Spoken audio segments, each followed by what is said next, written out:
पक्ष प्रमुख उद्धव साहेब ठाकरे आगे बढ़ो। जय भवानी, जय भवानी।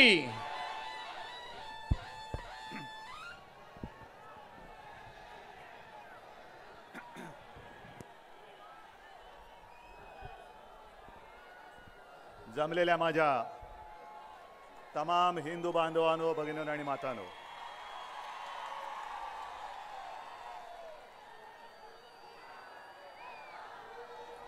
हे दृश्य माझ्या डोळ्यामध्ये साठवण्याचा प्रयत्न करतोय। गेल्या 24 तारखेला मी राम जन्मभूमीमध्ये शरयू नदीच्या तीरावरती होतो आणि आज बरोबर 1 महिन्यानंतर या माझ्या पंढरीमध्ये विठ्ठलाच्या चरणी नम्रपणाने लीन होऊन चंद्रभागेच्या तीरावरती आलेलो आहे। या सभेला ज्या वेळेला मी निघालो त्यावेळेला काही जणांनी असं सांगितलं की हे जे मैदान आहे या मैदानामध्ये कोणी सभा घेण्याचं धाडस करत नाही।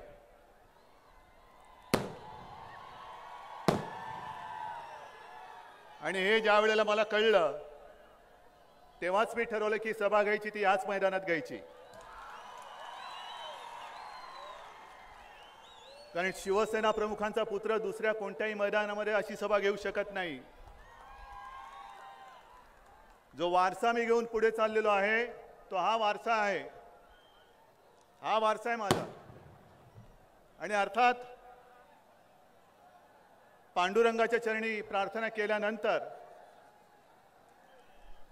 आपल्याला सर्वांना कल्पना आहे की आपला विठोबा पांडुरंग हा गोरगरिबांचा देव आहे आणि या समोर पसरलेला गोरगरीब हा शिवसेनेचा देव आहे।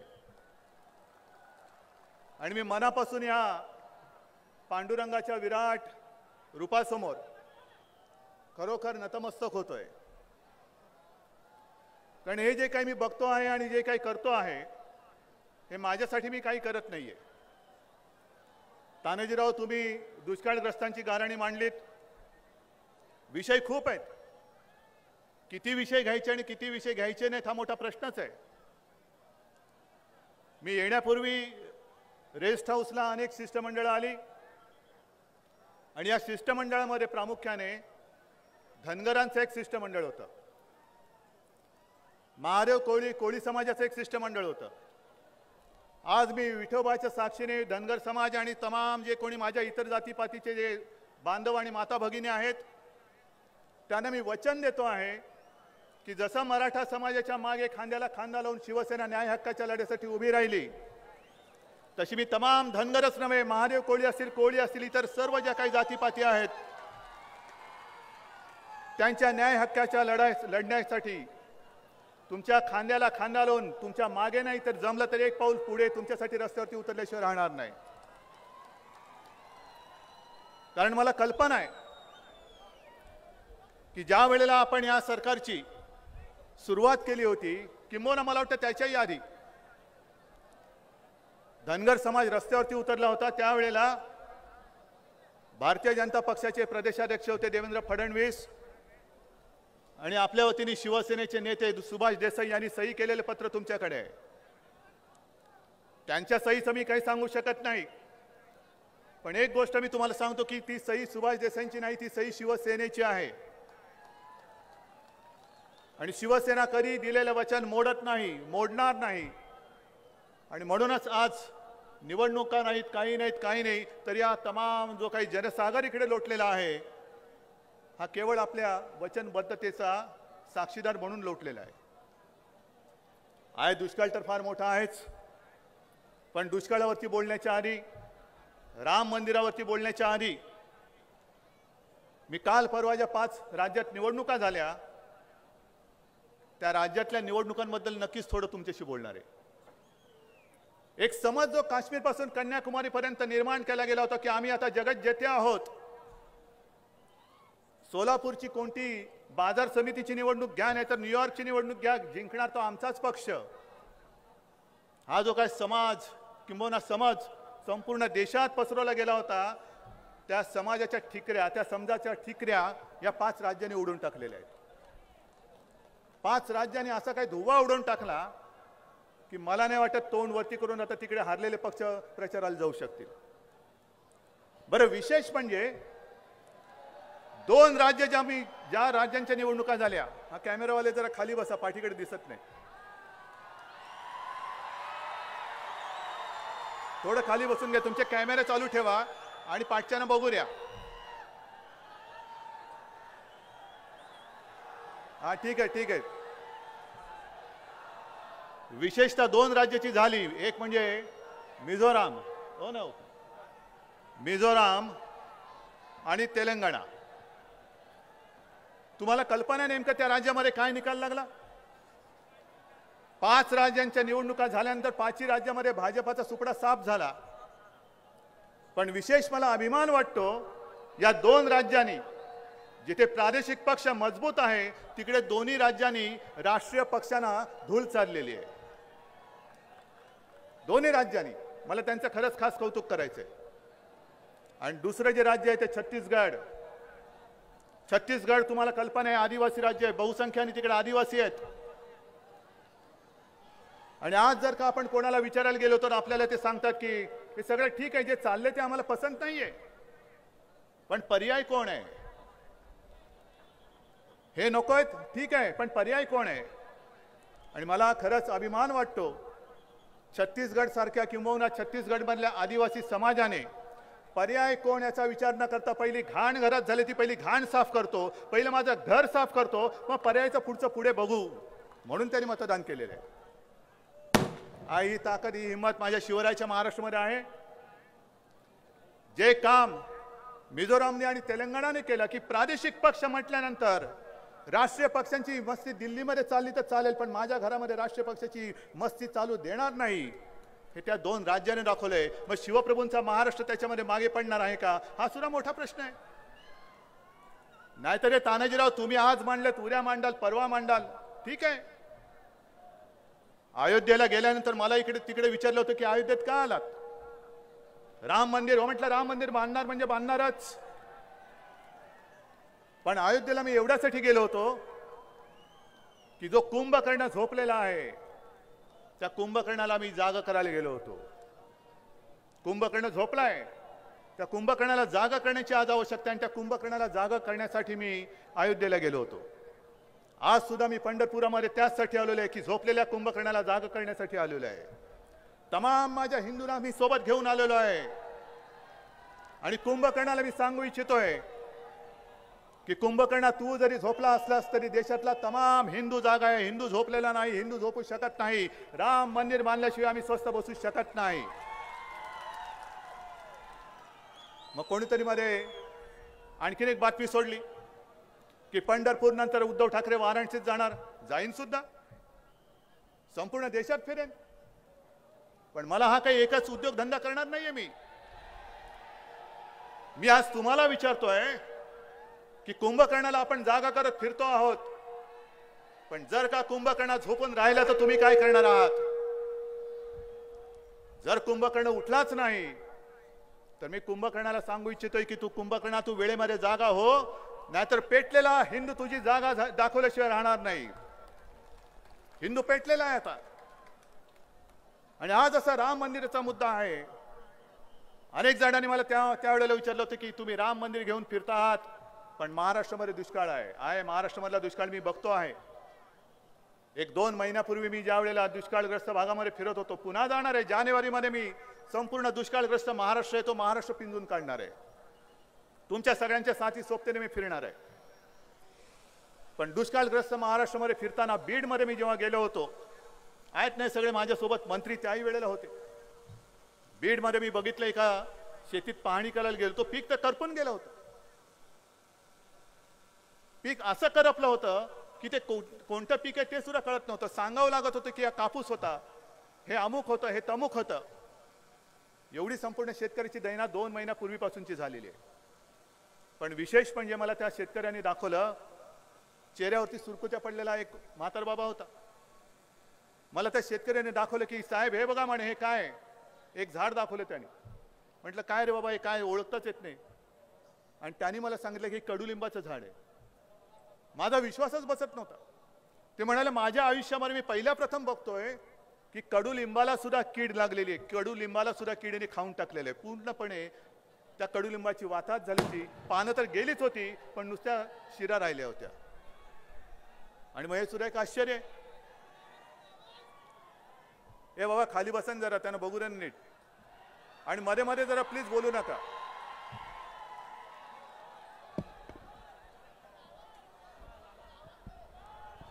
बरं आता येतोय आवाज? शेवटपर्यंत येतोय? हा ठीक आहे, फक्त आता मध्ये बोलू नका. आणि त्या शेतकऱ्यांनी सांगितलं की मी माझ्या आयुष्यामध्ये पहिल्या प्रथम बघतो आहे की कडुलिंबाला, म्हणजे ज्या कडुलिंबाने आम्ही कीड मारत होतो त्या कडुलिंबाला सुद्धा कीड लागली. म्हटलं असंच झालेलं आहे. हल्ली पहारेकरी सुद्धा चोऱ्या करायला लागलेले आहेत. हे दिवस असेच आलेले आहेत. हे दिवस एवढे विचित्र आलेले आहेत की संपूर्ण महाराष्ट्र आज पाण्याने त्रस्त झालेले आहे. मुंबईमध्ये सुद्धा पाणी कपात करावी लागते. हा जो काय परिसर आहे सोलापूर आहे, या सोलापूरमधला करमाळ्याची एक बातमी मी पाहिली होती, वाचली होती. केंद्रीय पथक काय हो, केंद्रीय पथक आलं. मला वाटतं की केंद्रीय पथक हे बुलेट ट्रेननी आलं होतं ना. मग त्याला वेळच नव्हता. बुलेट ट्रेन मध्ये यावं तसं आले, पट पट पट पट पट पट आपलं श्राद्ध उरकावं तसं उरकलं आणि निघून गेले. आणि या करमाळ्याच्या शेतकऱ्यांनी त्यांना विचारलं की साहेब तुम्ही आम्हाला सांगा, पीक करपून गेलेलं आहे, कर्ज डोक्यावरती चढतंय, बँकांचा कर्ज आहे, सावकाराचं कर्ज आहे, पीक विम्याचा काही पत्ताच नाहीये, मदत तर सोडूनच द्या, पाणी सुद्धा नाहीये, चारा सुद्धा नाहीये जनावरांना, आम्ही जगायचं कसं ते तुम्ही सांगा. झालं आता महिना 2 महिने होऊन गेले. केंद्राचं पथक येऊन बघून गेलं. मधल्या काळामध्ये पंतप्रधान आले होते महाराष्ट्रामध्ये. दुष्काळग्रस्त महाराष्ट्राला आम्ही 8,000 कोटी नाही पूर्ण मदत केल्याशिवाय राहणार नाही. प्रधानमंत्र्यांना मला सांगायचं, जग फिरताय जरा माझ्या दुष्काळग्रस्त महाराष्ट्रामध्ये येऊन जा. थोडी पायधूळ नका झाडू, पण इथली माझ्या पंढरपुरातली धूळ माथी लावून गेलात ना तरी थोडंफार पुण्य तुम्हाला लागल्याशिवाय राहणार नाही. अजिबात जगभराची धूळ इकडे झाडायला येऊ नका. तुमची धूळ तुमच्याकडेच ठेवा, नंतर उपयोगी पडेल. पण माझ्या महाराष्ट्रातली पवित्र माती, महाराष्ट्राची पवित्र माती ही मस्तकी लावून गेलात ना तर काहीतरी तुम्हाला एक पुण्य लाभेल. येत आहेत आणि जात आहेत, कशाचा कशाला पत्ता नाही. शेतकऱ्यांचं उत्पन्न आम्ही दुप्पट केल्याशिवाय राहणार नाही. हे मी नाही म्हणत, पंतप्रधान म्हणतायत. नाही त्या ताई टाळ्या वाजवायला लागल्या. मी थापा नाही मारत ताई. जे मी बोलतो ते मी करून दाखवतो आणि जे करून दाखवत असतो तेच मी बोलतो. पण पंतप्रधान जे बोलले की मी शेतकऱ्यांचं उत्पन्न दुप्पट केल्याशिवाय राहणार नाही, लोकांनी असेच तुमच्यासारखे लोक जमले होते, टाळ्यांचा कडकडाट केला. किती साली? 2022. म्हणजे मध्ये 2019ला तुम्ही कोणाला मत द्यायला पाहिजे? मलाच द्यायला पाहिजे. मग 2019ला पुन्हा मी पंतप्रधान झालो आणि 2022 साल्यानंतर मी तुम्हाला सांगणार की हा एक निवडणुकीचा जुमला होता. असं बोलावंच लागतं, काय करणार मी. आणि हा जुमला 2022 सालीने काल परवाकडेच उघडकीस आलेला आहे. संसदेमध्ये ज्या वेळेला प्रश्न विचारण्यात आला की शेतकऱ्यांचं उत्पन्न दुप्पट करण्यासाठी तुमच्याकडे काय उपाययोजना आहेत, सरळ सरकारने हात वर केले आणि सांगितलं की अशी कोणतीही उपाययोजना आम्ही करत नाहीत, आमच्याकडे कोणतीही अशी उपाययोजना नाही. मग पुन्हा तुम्ही सगळे जमलेले तमाम शेतकरी आहात, वारकरी आहात. अहो वारकरी आम्ही सुद्धा आहोत, आम्ही सुद्धा तुमचेच आहोत. आणि वारकरी हा काय फक्त पंढरपुराची वारी करणारा नाही, तर वारकरी हा अन्यायावरती वार करणारा वारकरी असतो. आणि आम्ही सुद्धा अन्यायावरती वार करणारे वारकरी आहोत. पण आम्ही वार करतो तो समोरून छातीवर करतो, पाठीकडनं शंडासारखा वार आम्ही नाही करत, आम्ही नाही करत. पण एवढं ते काही सरकार बोलतं आहे की आमच्याकडे कोणतीही योजना नाही. बरं, संताप कोणत्या गोष्टीचा येतो की सध्या देशामध्ये एक घोटाळा गाजतोय. कोणता घोटाळा? राफेल. आहे ना, लक्षात आहे ना, लक्षात येत आहे ना. हा घोटाळा कशाचा आहे? आपल्या सैन्यासाठी, आपल्या देशासाठी जी विमान खरेदी करायची आहे त्या विमान खरेदीमध्ये घोटाळा झालाय असा एक मोठा समज नव्हे, असा आरोप आहे. आणि त्याच्याबद्दल सुद्धा जे काही प्रश्न निर्माण केले गेले त्या प्रश्नाला उत्तर दिली गेलेली नाहीत. पण कोर्टाने कशी क्लीन चिट दिली मला माहिती नाही. असं म्हणतात कोर्टाने क्लीन चिट दिली.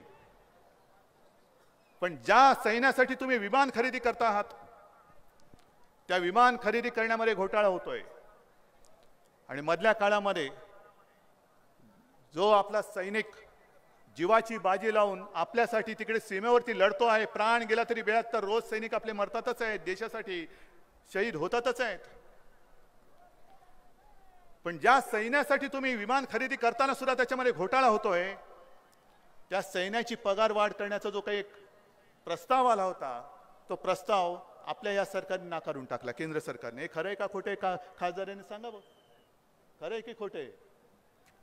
मग लष्कराला पगार वाढ पाहिजे ती तुम्ही देत नाहीत, पण लष्करासाठी जी काही शस्त्र सामुग्री खरेदी करायची, माझ्या देशाच्या संरक्षणासाठी करायची, ज्याची आपल्याला गरज आहे, त्या शस्त्र सामुग्रीच्या खरेदीमध्ये तुम्ही घोटाळा करतात. किती पाप करतात. आज सुद्धा संपूर्ण शेतकरी पाणी पाहिजे म्हणून सगळीकडे भटकतोय, वणवण फिरतोय. मराठवाड्याची हालत जाऊन बघा काय झालेली आहे. आजच तिकडे पाण्याशिवाय जीव जातोय की काय, अशी परिस्थिती निर्माण झालेली आहे. ना त्याचं पीक कर्ज तुम्ही माफ करतात. इकडे शेतकरी किती आलेत?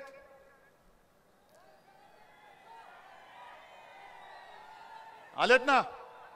मग माझ्या प्रश्नाला खरं उत्तर द्यायचं. मला प्रामाणिकपणाने सांगा, किती जणांचं कर्ज माफ झालंय? हात वर करून सांगा, किती जणांचं कर्ज माफ झालंय? खोटं बोलू नका, मला बरं वाटेल म्हणून बोलू नका. उलट तुमचं सगळ्यांचं कर्ज माफ झालं असेल तर मुख्यमंत्र्यांपेक्षा सगळ्यात जास्त आनंद मला होईल. पण इथे आलेले एवढे शेतकरी, लाखो शेतकरी असताना 32,000 कोटीची कर्जमाफी केली गेली, असा जो काही डंका पिटला जातोय, त्या 32,000 कोटीच्या कर्जमाफीमध्ये माझ्या इथे जमलेले एक सुद्धा शेतकरी ज्याचं कर्ज आजपर्यंत माफ नाही झालं. पीक विमा योजनेची किती हप्ते तुम्हाला मिळालेत परत? नुकसान भरपाई किती जणांना मिळालेले? मग तुम्ही शेतकरी आहात का माझ्यासारखे शहरी बाबू आहात? शेतकरी आहात ना. मग तुमची कर्जमाफी झालेली नाही, तुम्हाला पीक विमा योजनेचा हप्ता किंवा नुकसान भरपाई मिळाली नाही, पाण्याची तर काही चर्चाच करू नका. मग जे पी साईनाथ म्हणून आहेत त्यांनी एक मोठा आरोप केलेला आहे, फार गंभीर आरोप आहे. आणि त्यांनी असा आरोप केलाय की पीक विमा योजनेमध्ये सुद्धा राफेल सारखाच मोठा घोटाळा या सरकारने केलेला आहे. काय कोणाचा देश आहे? जय जवान जय किसान.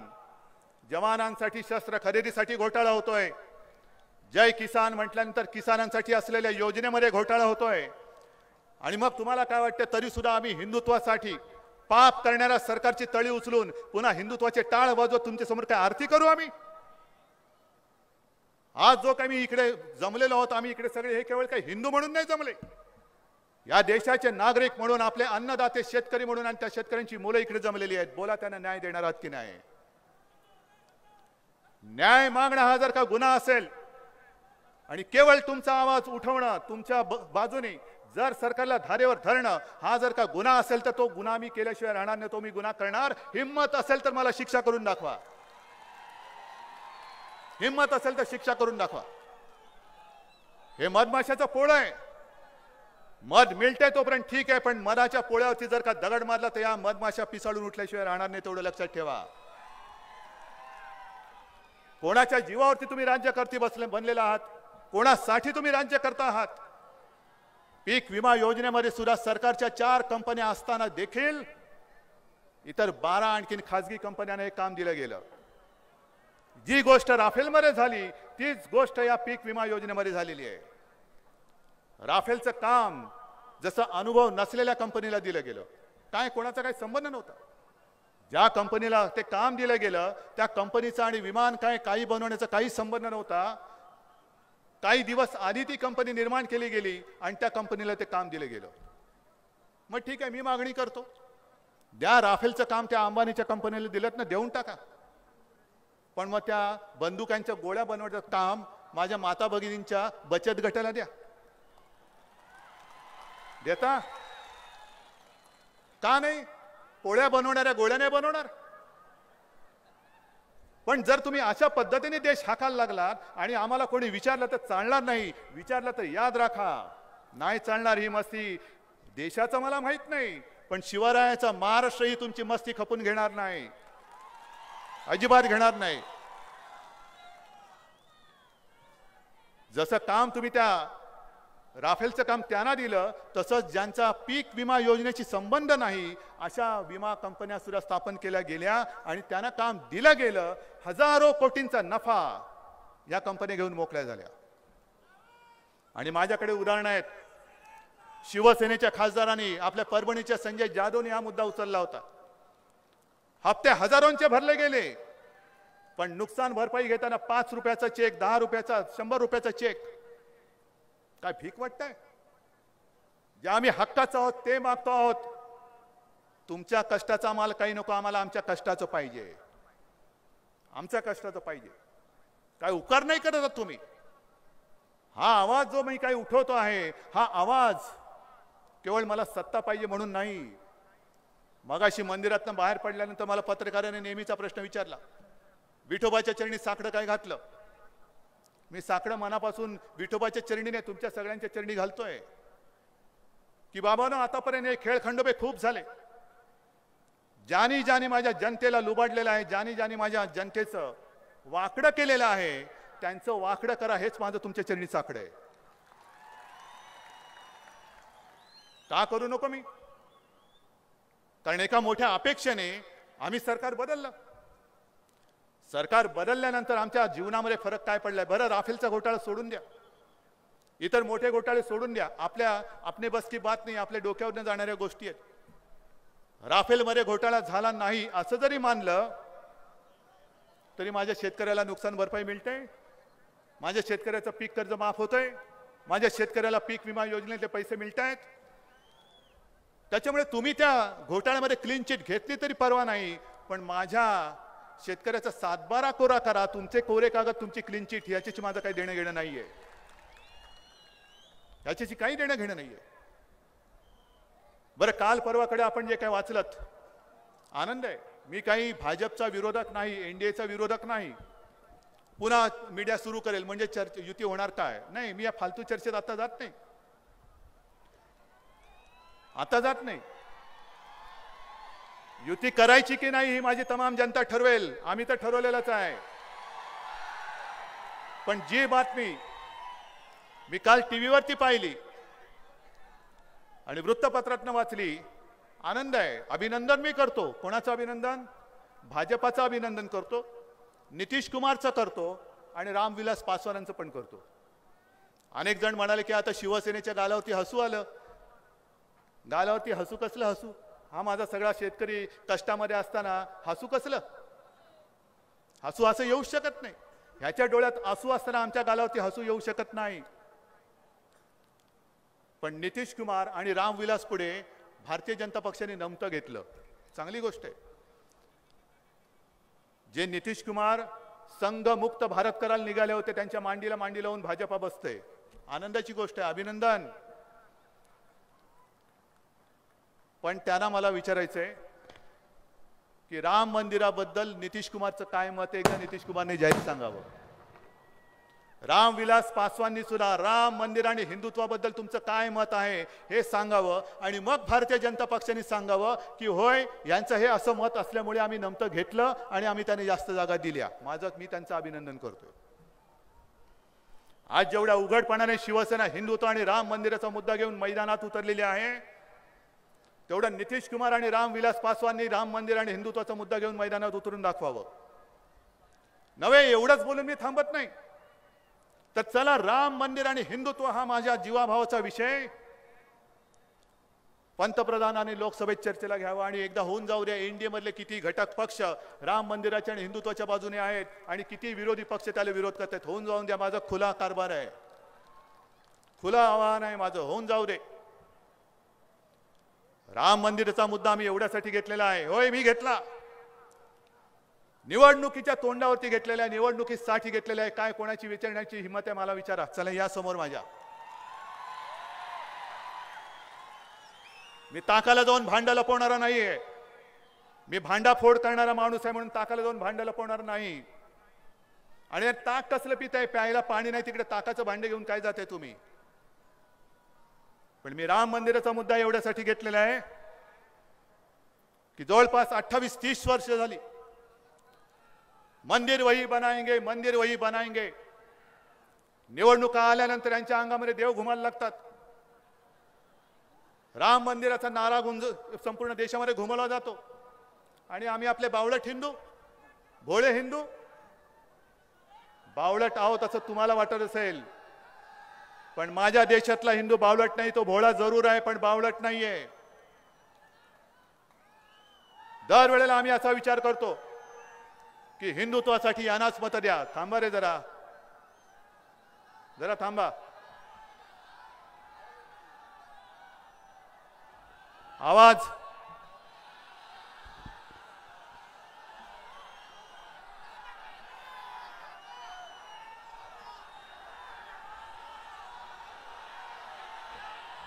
काय म्हणतात? आवाज कमी येतोय.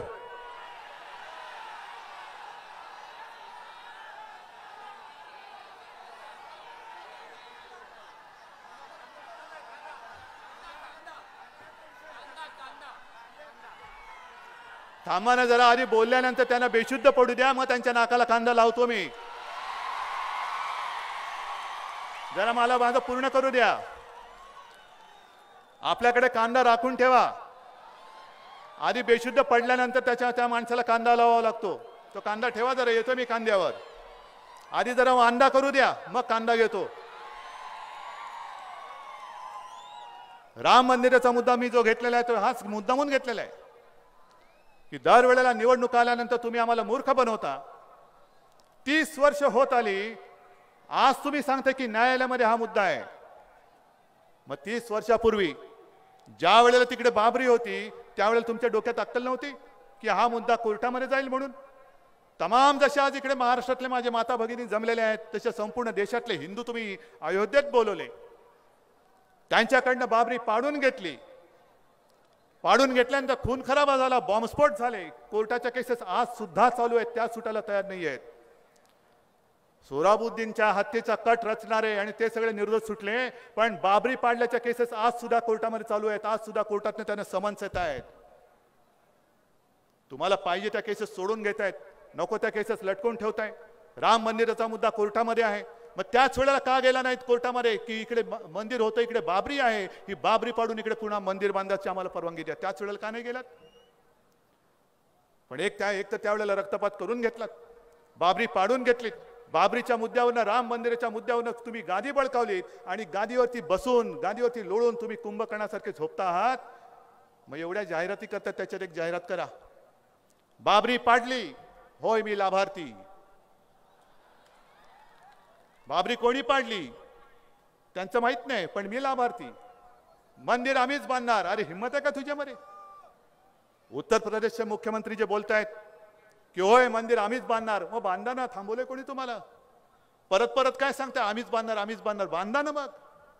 ने मंदिर था, मंदिर है और मंदिर रहेगा असं ते म्हणतायत. मग एवढं बोलल्यानंतर माझा एकच प्रश्न आहे, था है रहेगा दिखेगा कब? दिखेगा कब? दिखणार आहे. आणि मग तुम्ही आता जे काय करताय, काल परवाकडे केलं, एक तर डिजिटल इंडिया, सगळ्यांना मोबाईलचं वेड लावलं, सगळ्यांना कॉम्प्युटरचं वेड लावलं आणि आता आमच्या कॉम्प्युटरमध्ये घुसणार, तुमच्या मोबाईलमध्ये घुसणार. अरे घुसताय कशाला? मी सगळ्यांच्या समोर बोलताय, काय घुसताय? बोलतोय ते बोलतोय, या आणि बघा काय बोलतोय. पण हे बोलल्यानंतर ज्या वेळेला आपण आरोप करतो की हे सरकार पुन्हा आणीबाणी आणते, जनतेच्या खासगी आयुष्यामध्ये हे घुसखोरी करते, तेव्हा त्यांनी एक छान उत्तर दिलं की आम्ही नाही करत, हे काँग्रेस सरकारचंच अपत्य आहे. काँग्रेस सरकारच कॉम्प्युटरमध्ये घुसले होते आणि काँग्रेस सरकारच मोबाईलमध्ये घुसले होते. अरे म्हणून तर काँग्रेस सरकारला लाथ घालून हाकलून दिलं. तेच तुम्हाला पाहिजे?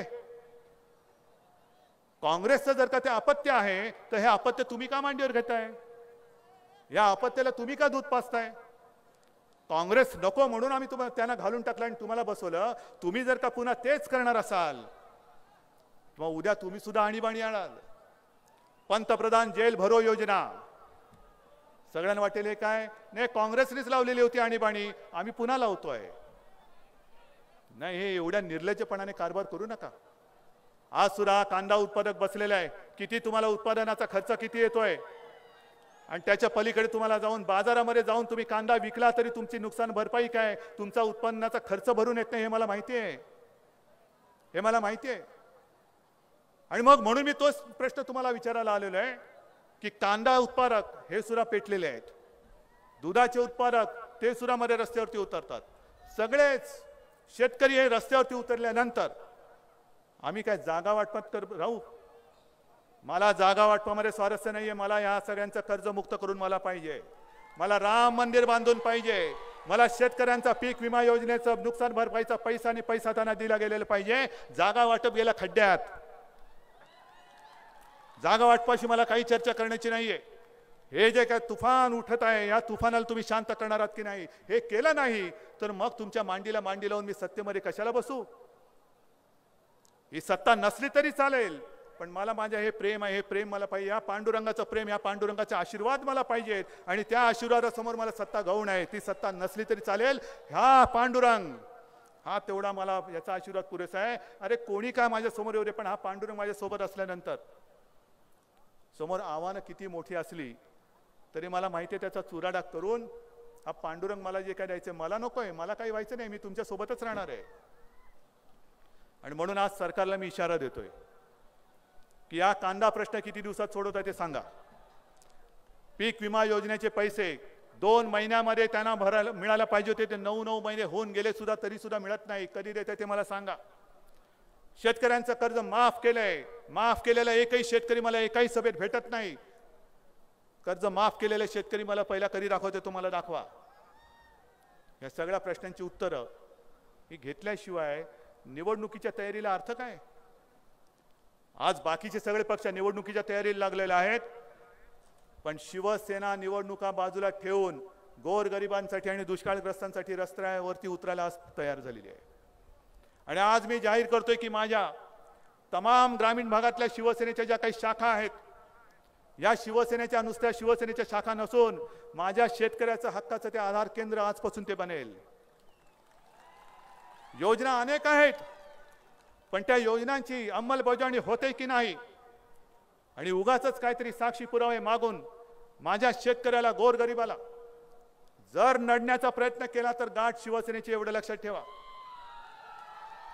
आहे माझा शेतकरी हा कर्जबाजारी झालेला आहे, दुर्दैवाने झालेला आहे, पण तो कर्जबाजारी झाला तरी तो स्वाभिमानी आहे. तो त्याचं नाव मल्ल्या किंवा मोदी नाही, पळून गेलेला मोदी नाही.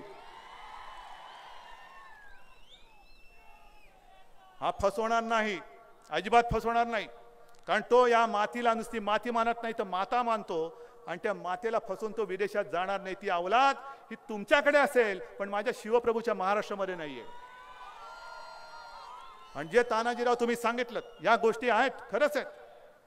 नुसतं परीक्षेची फी माफ नकोय, दुष्काळ पूर्ण आपण घालवेपर्यंत त्याची शालेय फी माफ करा. वीज जोडण्या कापल्या जात आहेत, कशाला तुम्ही योजना आणली? सौभाग्य योजना आणि ही योजना. अरे एक छत्तीसगडचं उदाहरण मी तुम्हाला सांगायचं राहून गेलं. ज्या वेळेला छत्तीसगडच्या निवडणुका समोर आल्या होत्या त्यावेळेला पंतप्रधान मोदीजी की मन की बात गरीब भगिनी बसल्या होत्या समोर, आणि तिकडनं पलीकडनं दिल्लीतून पंतप्रधान बोलत होते की हाँ कैसे हो, ठीक है? हाँ ती म्हणे ठीक है. मग त्यांनी विचारलं तुमची शेतीचं उत्पन्न दुप्पट झालं की नाही? मग त्यांनी त्या महिलेने सांगितलं दुप्पट झालं. क्या बात है, दुगनी हो गई? बोले हाँ हो गई. तो खुश हो? हाँ खुश है. ते एका टीव्ही चॅनलवाल्याने त्याचा पाठपुरावा केला की कोण आहेत ह्या ताई, कुठल्या आहेत? त्या निघाल्या छत्तीसगडमधल्या, आणि त्या छत्तीसगडमध्ये त्या बाईंच्या घरी गेल्यानंतर खरी परिस्थिती लक्षात आली की शेतीचं उत्पन्न वगैरे काही दुप्पट झालेलं नव्हतं, शेतीची राख रांगोळी झाली होती. मग तरी सुद्धा या बाई कसं काय बोलल्या? चौकशी केली, आणि चौकशी केल्यानंतर कळलं की काही दिवसांपूर्वी गावात एक केंद्रीय पथक आलं, जसं हे आलं होतं दुष्काळाची पाहणी करायला, आणि त्या पथकाने विचारलं आपको प्रधानमंत्री से बात करनी है? हाँ करनी है. आपको करनी है? करनी है. आपको करनी है? करनी है. अच्छा ठीक है, बात करनी है तो ट्रेनिंग लेना पड़ेगा. ट्रेनिंग कसला? झूठ बोलने का ट्रेनिंग. प्रधानमंत्री से बात करनी है तो ये तो ट्रेनिंग लगेगा. आणि मग प्रधानमंत्री असं बोलतील, तुम्ही असं बोलायचं, त्याने असं विचारलं तुम्ही असं सांगायचं. आणि हे भांडाफोड केल्यानंतर या चॅनलवाल्यांना विचारा, त्या रिपोर्टरला घरी पाठवलं आणि ते चॅनल सुद्धा बंद करून टाकलं. आणि म्हणून मला खास करून त्या छत्तीसगडच्या जनतेचं कौतुक करायचंय. की हा सगळा जो काय तमाशा होता एवढंच नाही तर छत्तीसगड मधल्या काँग्रेसची सगळी नेत्यांची फळी नक्षलवाद्यांनी जंगलामध्ये कचाकचा गोळ्या घालून ठार मारली होती, तरी सुद्धा नेता कोण हा प्रश्न त्यांना पडला नाही, आदिवासींना पडला नाही. त्यांनी घाण पहिली साफ केली. पहिलं माझं घर साफ करतो, पहिलं माझं राज्य साफ करतो, पुढे काय करायचं ते आम्ही समर्थ आहोत. याला म्हणतात धाडस. जे धाडस मला शिवरायाच्या महाराष्ट्राकडनं अपेक्षित आहे. शिवरायाचा महाराष्ट्र कारण हे पंढरपूर आहे. पंढरपूर म्हणजे तमाम दुनियेतले सगळे हिंदू इकडे येतात, पंढरीला येतात, सगळे संत येतात. आपला महाराष्ट्र हा परंपरेच्या बाबतीत कोणताही वारसा घ्या ना, संतांचा असेल, समाजसेवकांचा असेल, लढवयांचा असेल, समाज सुधारकांचा असेल, कोणत्याही वारशामध्ये महाराष्ट्र माझ्या देशात इतर राज्यांपेक्षा असेल नव्हे आहे, तो पाऊल पुढेच आहे, मागे कोणत्याही क्षेत्रात नाहीये. आणि मग असं सगळं आपल्याला संपन्न वारसा लाभलेला असताना जर उद्या आपल्याला वेळ आली, नव्हे ती वेळ येतेच आहे, वेळ आणली गेलेलीच आहे की माझं राज्य शिवसेनेचं राज्य हे आणणार म्हणजे आणणार, ही माझी शपथ आहे. आणि हे शिवसेनेचं राज्य, हे राज्य आल्यानंतर सुद्धा मी असाच फिरणार आहे, जसा आज तुमच्या समोर आलोय तसाच फिरणार आहे. कारण शिवसेना प्रमुखांनी जी शिकवण दिलेली आहे, एक तर शब्द देण्यापूर्वी 100 वेळा नाही, लाख वेळा विचार कर, पण एकदा शब्द दिला तर प्राण गेला तरी 72, पण शब्द खाली पडता कामा नये. आणि तरी मी ज्यावेळेला तुमच्या समोर येईन त्यावेळेला आपलं सगळ्यांचं सरकार हे असं काम करेल की खाली मान घालून मला तुमच्याकडे पाहावं लागणार नाही, अभिमानाने बघेन की होय हे तुमचं सरकार आहे. हे सरकार आणण्यासाठी आज आपण इकडे शपथबद्ध झालो पाहिजे. बाकी सगळे ठीक आहे. शिवसेना काय करणार आपण दाखवलेलं आहे. रामदास भाई, तुम्ही गेल्या महिन्यामध्ये किती करोडो रुपयांचं सगळं वाटप केलेलंच आहात, सगळे मंत्री आपले त्याच्यामध्ये उतरलेलेच आहेत. पण जानेवारीपासून मी स्वतः या दुष्काळग्रस्त भागात फिरणार आहे.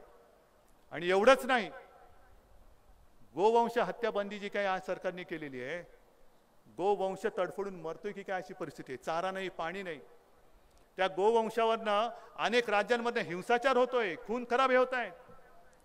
पण इकडे गायी आणि गुरं ही तडफडून प्राण सोडतात की काय अशी परिस्थिती. त्या गोधन जे आहे त्या गोधनाला सुद्धा शिवसेनेच्या वतीने यथाशक्ती जे काय करता येईल, पशु खाद्य दिल्याशिवाय आम्ही स्वस्थ बसणार नाही आहे. सगळेजण आता रस्त्यावरती उतरले पाहिजे, सगळे लोक मैदानात उतरले पाहिजे.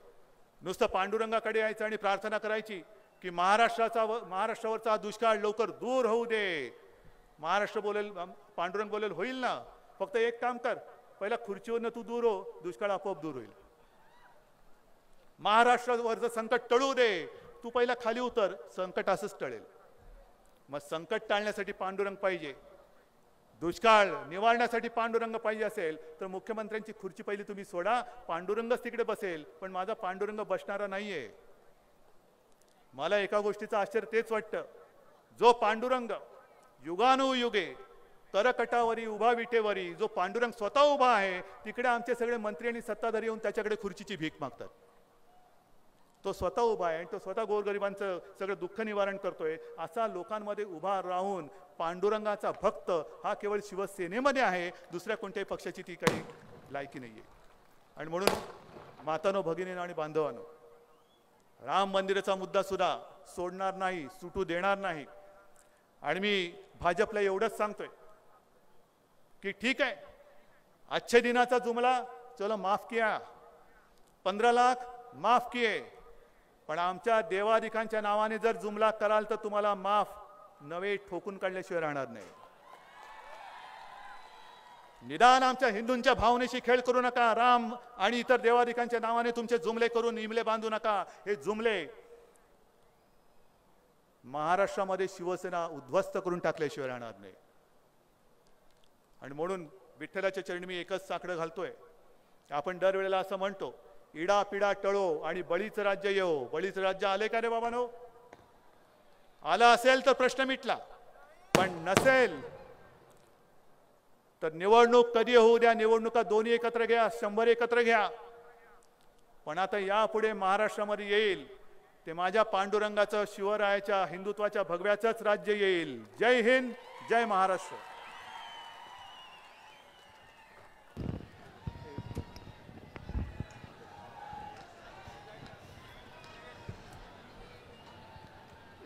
या ठिकाणी बाला रफिक शेख महाराष्ट्र केसरी जालन्याचे करमाळ्याचे ज्यांना महाराष्ट्र केसरी हा किताब मिळाला, अर्जुन खोतकर यांनी जालन्यामध्ये याचं आयोजन केलं होतं.